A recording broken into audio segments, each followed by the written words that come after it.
Hello students, मेरा नाम सुमित शर्मा है। आप सभी का केमिस्ट्री मेंटोर हूँ। आज अपन बेसिक केमिस्ट्री लेक्चर में चौथा लेक्चर हो गया मेरे समथिंग, और आज अपन पढ़ने वाले हैं कि अनेक रसायन द्वारा दी गई अम्ल व सारक की परिभाषाएं। इससे पहले थर्ड लेक्चर की बात करें तो थर्ड लेक्चर में अपन ने पढ़ा था अम्ल सारक का सामान्य परिचय। नहीं विजिट किया है तो डिस्क्रिप्शन बॉक्स में लिंक है, पहले उसको वॉच करें फिर यहाँ पर आए। ठीक है, अपना लाइव क्लास है। ठीक है, तो अपना आज की हेडिंग रहेगी कि अनेक रसायन द्वारा, अनेक वैज्ञानिक द्वारा बोल दो या अनेक रसायनों द्वारा, अनेक रसायनों या रसायन ज्ञानों,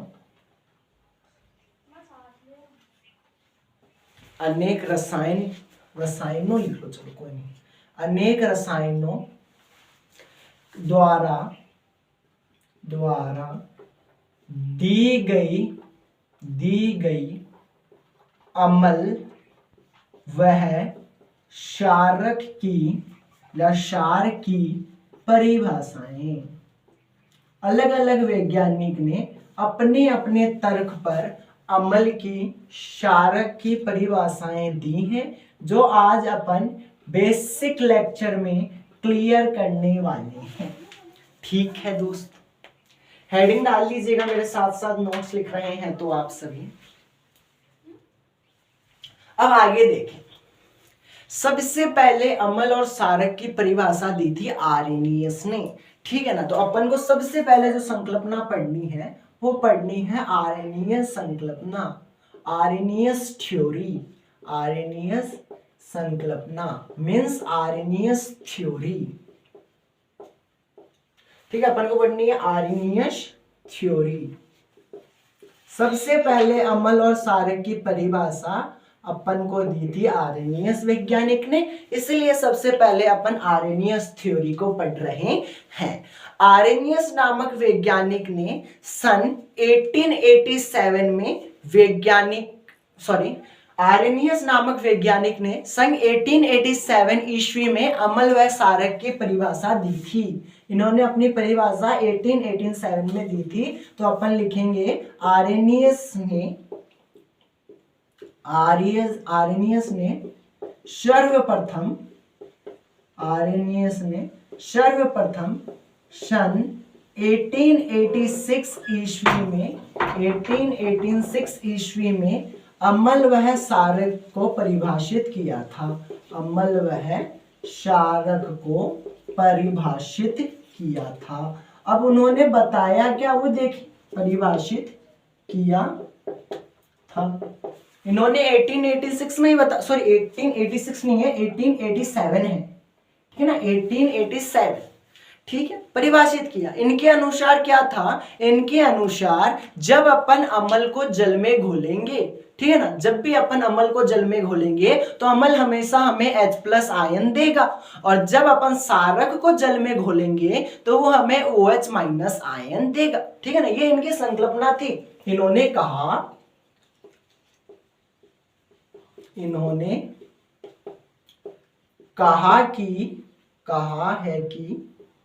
है कि सदैव अम्ल जलीय विलयन में, हमेशा उन्होंने कहा है कि सदैव अम्ल जलीय विलयन में H+ आयन वह क्षारक जलीय विलयन में OH- आयन देता है। OH- आयन देता है। इन्होंने कहा कि अम्ल के जलीय विलयन में हमेशा आपको H+ आयन मिलेंगे और सारक के जलीय विलयन में सदैव आपको OH- आयन मिलेंगे। ठीक है, ये अपना इन्होंने थ्योरी दी थी। OH का मतलब होता है हाइड्रोक्सी, और H का मतलब आप जानते ही हैं हाइड्रोजन होता है। जैसे कि अपन उदाहरण की बात करें, मैं कुछ अम्लों की उदाहरण लेता हूं।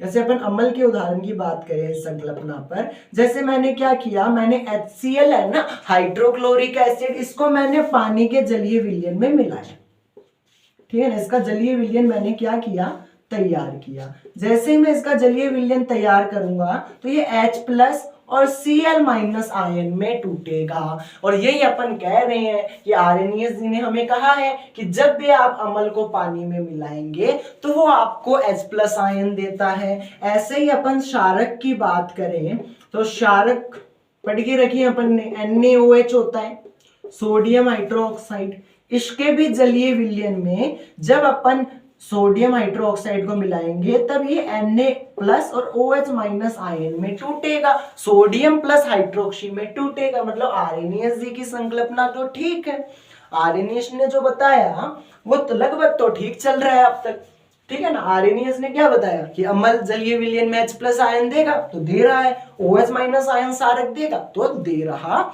है, ठीक है, कोई समस्या का विषय नहीं है। अब देखो H+ आयन और OH- आयन मिलकर आपका H2O बनाते हैं। इसलिए अपन जब पिछली वाली जब अपना लेक्चर आया था तो मैंने कहा था ना कि अपन जब अम्ल को क्षारक में मिलाते हैं तो लवण प्लस जल बनता है, तो जल यहां से बन रहा था। देखो यहां तक तो आपके कोई दिक्कत नहीं है, ठीक है, आप इतना आप देख सकते हैं इजीली, ठीक है। आप पहले इन्हें नोट कर लो। चलिए फिर आर्हेनियस संकल्पना अपन ने देखी।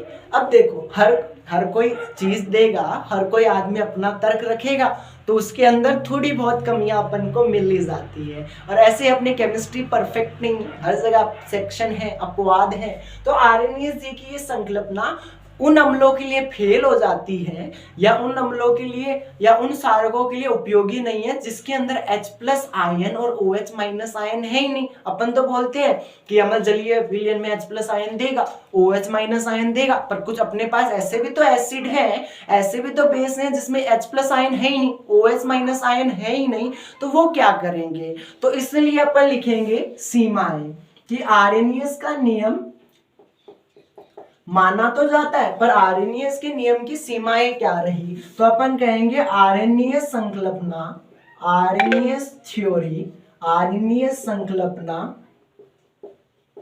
केवल और केवल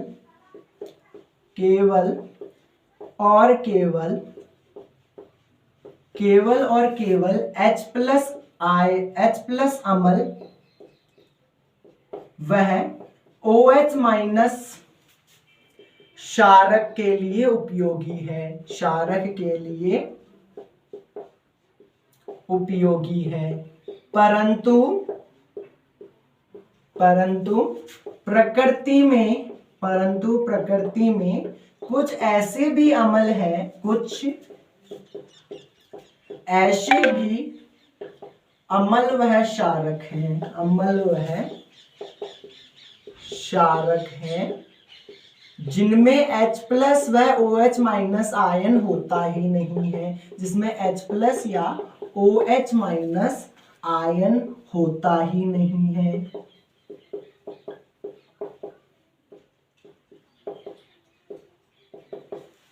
ये अपने आर्हेनियस जी की सीमा है, ये आर्हेनियस जी इनको स्पष्ट नहीं कर पाए, तो अपन ये कह देंगे, एक और लिखेंगे कि आर्हेनियस संकल्पना हाइड्रोजन वह हाइड्रोक्सीहीन, हाइड्रोजन वह हाइड्रोक्सी विहीन अम्ल वह क्षारक को परिभाषित करने में असफल रहा। अम्ल वह क्षारक को परिभाषित करने में स्पष्ट नहीं है या सफल नहीं हुआ। ये अपनी आर्हेनियस की थ्योरी थी, ठीक है, आर्हेनियस जी ने जो कथन कहा कि जब आप एसिड को पानी में मिलाएंगे तो H प्लस देगा, OH माइनस देगा, पर प्रकृति में अपने पास कुछ ऐसे भी एसिड हैं जो H प्लस आयन है ही नहीं, OH माइनस है ही नहीं, तो उनके लिए आर्हेनियस जी की जो संकल्पना है वो फेल हो जाती है। ठीक है, अब आप इसे नोट करें।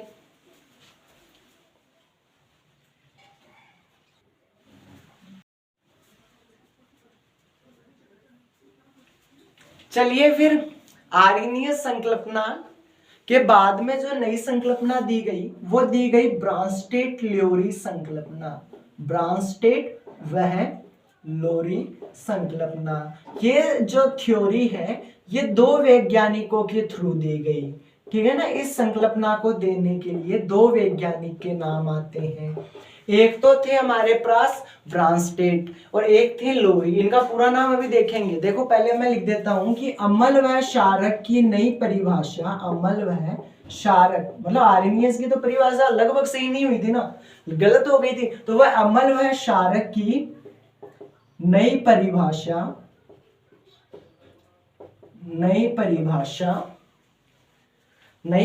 अब इनके नाम है, इनके नाम मैं चेक करके लिखवाता हूं आपको। डेनिस रसायन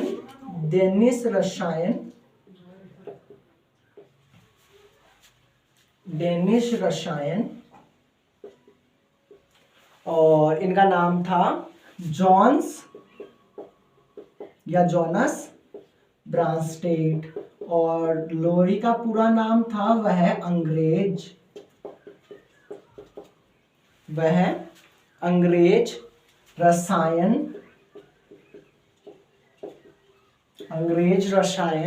थॉमसन या थॉमस एश लोरी ने दी थी। ये इनके पूरे नाम हैं। ठीक है, ये मैंने चेक करके आपको परफेक्ट लिखवा दिए इनके पूरे नाम कि अम्ल व क्षारक की नई परिभाषा इन दोनों ने दी थी। अब इन दोनों की संकल्पना में क्या हुआ, इन्होंने कहा जो प्रोटॉन लेने वाला है वो तो कौन है, क्षारक, और जो प्रोटॉन दाता है या प्रोटॉन देने वाला है वो कौन है, वो है अम्ल। तो अपन लिखेंगे इनके अनुसार अम्ल प्रोटॉन दाता होते हैं, अम्ल प्रोटॉन दाता होते हैं, वह क्षारक प्रोटॉन ग्राही होते हैं, वह क्षारक प्रोटॉन प्रोटॉन ग्राही होते हैं, मतलब लेने वाले होते हैं। ये इनके संकल्पना थी। ठीक है, इन्होंने कहा कि जो प्रोटॉन लेगा वो तो है क्षारक और जो प्रोटॉन देने वाला है वो अपना अम्ल है। जैसे कि अपन यहाँ पर एक एग्जांपल के थ्रू समझाऊं तो मैं कह सकता हूँ ये H2O है। ठीक है ना, ये अपन मान के चल रहे हैं H2O है। क्या होता है, जल होता है, और जब मैंने जल के अंदर NH3 को मिलाया, अब NH3 क्या होता है, अमोनियम होता है मेरे अंदाज तक। ठीक है, अमोनियम। जब मैंने पानी के अंदर अमोनियम को मिलाया तो ये NH4 में कन्वर्ट हो गया, प्लस OH माइनस आयन बना। ठीक है, अब आप देखो पहले तो यहाँ पर क्या था, NH3 था, यहाँ पर अब क्या हो गया, NH4 हो गया। मतलब इसने प्रोटॉन को क्या किया, इसने प्रोटॉन को ग्रहण किया है, प्रोटॉन ग्राही। और यहाँ पर देखो पानी में हाइड्रोजन के 2 मॉलिक्यूल्स थे, यहाँ पर कितने हैं, 1। तो अपन कहेंगे कि इसने प्रोटॉन क्या किया, प्रोटॉन दान किया।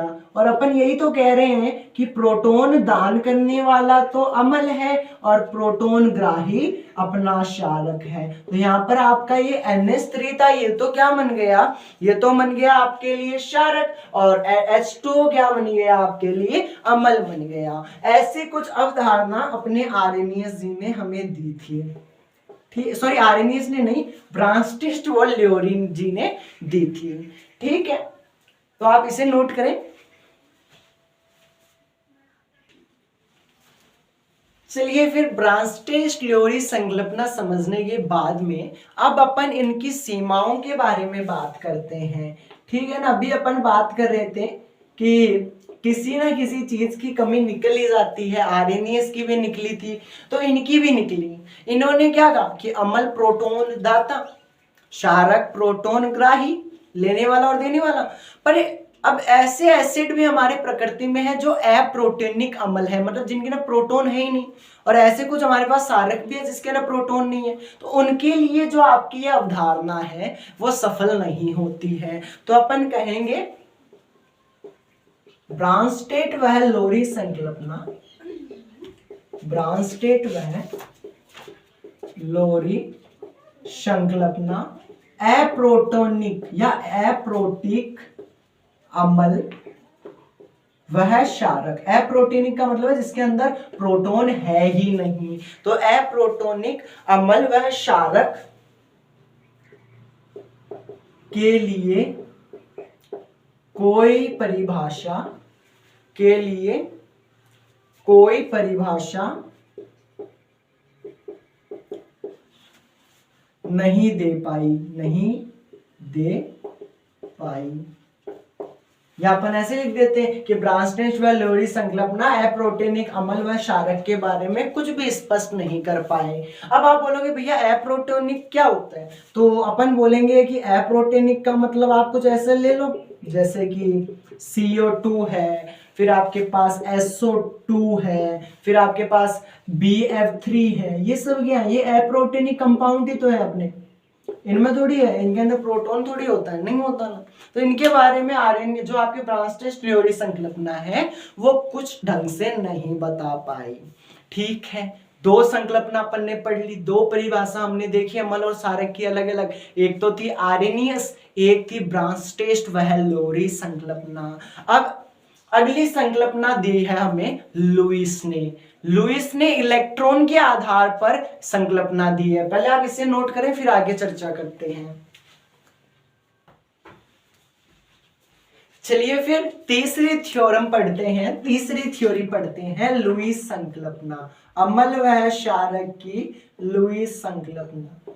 देखो लुईस ने अपनी संकल्पना में ये कहा कि जो इलेक्ट्रॉन देने वाले हैं, जो इलेक्ट्रॉन युग्म दान करेंगे वो तो है क्षारक, और जो इलेक्ट्रॉन युग्म ग्रहण करेंगे वो है अम्ल। ठीक है ना। लुईस जी ने संकल्पना दी कि जो इलेक्ट्रॉन लेने वाला है वो तो आपका है अम्ल, और जो इलेक्ट्रॉन देने वाला है वो है आपका क्षारक। ठीक है, लुईस ने अपनी संकल्पना, लुईस ने सन, डाटा चेक कर लेता हूं, लुईस ने सन 1923 में अम्ल वह क्षारक की, अम्ल वह क्षारक की नई परिभाषा दी।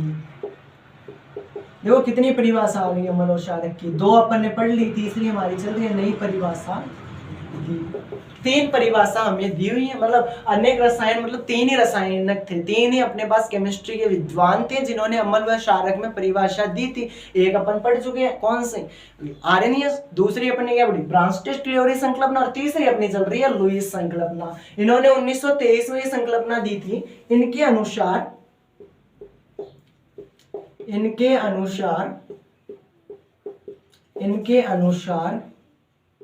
इलेक्ट्रॉन ग्राही अम्ल होते हैं, इनके अनुसार इलेक्ट्रॉन ग्राही या ग्रहण करने वाले, इलेक्ट्रॉन ग्रहण करने वाले अम्ल होते हैं, अम्ल होते हैं, वह इलेक्ट्रॉन दाता क्षार होते हैं, वह इलेक्ट्रॉन दाता क्षार होते हैं। मतलब इलेक्ट्रॉन लेने वाला तो कौन है, एसिड, और इलेक्ट्रॉन देने वाला कौन है, क्षारक। जैसे अपन एग्जांपल की बात करें तो मैंने कहा BF3 है, ठीक है, फिर मैंने कहा NH3 है, दो कंपाउंड ले लिए, BF3 क्या है, BF3 एसिड होता है, NH3 अमोनिया क्षारक होता है। अब इन दोनों की हमने रिएक्शन करवाई, तो देखो ये तो बन गया F3B, ये तो बन गया F3B, और ये कन्वर्ट हो गया आपका NH3 में। ठीक है, F3B, और ये किस में चला गया, NH3 में। मतलब इन दोनों के बीच में इलेक्ट्रॉन की साझेदारी हुई। ये क्षारक है तो ये इसका नेचर क्या बनता है, इसका बनता है इलेक्ट्रॉन दान करने का, तो ये इसको दान दे रहा है, और ये जो BF3 है ये इस इलेक्ट्रॉन ले रहा है, तो इन दोनों के बीच में एक कोऑर्डिनेशन बनेगा जो कुछ इस टाइप्स का बनेगा, F3B, क्योंकि B ले रहा है, बोरोन लेने वाला है, और बोरोन किससे ले रहा है, अमोनिया से इलेक्ट्रॉन ले रहा है। तो इसका तो नेचर कैसा हो गया, एसिड का, और इसका नेचर किसका हो गया, क्षारक का। ठीक है, अब देखो संकल्पना तो लुईस जी की भी ठीक है, पर कमी तो निकाल ही लेते हैं। तो इनकी जो ये थ्योरम है उसमें कमी ये रह गई कि ये संकल्पना हाइड्रोजन रहित, ठीक है, जिसके अंदर हाइड्रोजन है, उन पदार्थों के अम्लीय व क्षारीय गुणों की व्याख्या नहीं कर पाई।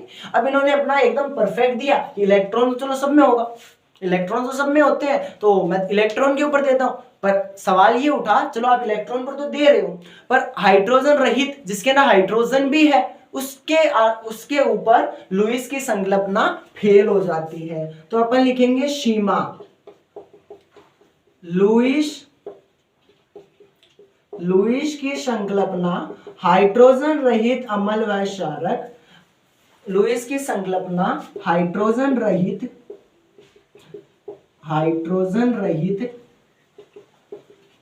पदार्थों के अम्लीय व क्षारीय गुण, हाइड्रोजन रहित पदार्थों के अम्लीय व क्षारीय गुण की व्याख्या नहीं कर पाई, क्षारीय गुण की व्याख्या नहीं कर पाई। ठीक है, दोबारा से दिखवा देता हूँ एक बार, लेक्चर कहां से स्टार्ट किया था वहां से चर्चा करें। तो सबसे पहले अपन ने क्या पढ़ा, सबसे पहले अपन ने देखा आर्हेनियस जी की संकल्पना, क्या कह रहे थे, जलीय विलयन में H+ देगा तो एसिड, OH- देगा तो क्षारक।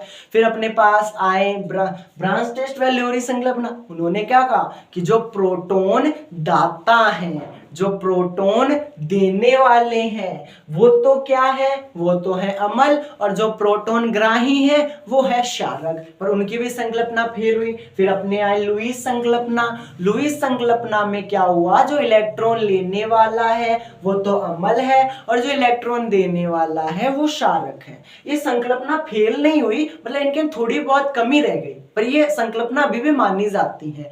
ठीक है ना, अपन इनके अकॉर्डिंग ही बताते हैं कि एसिड है, बेस है, नेचर कैसा है।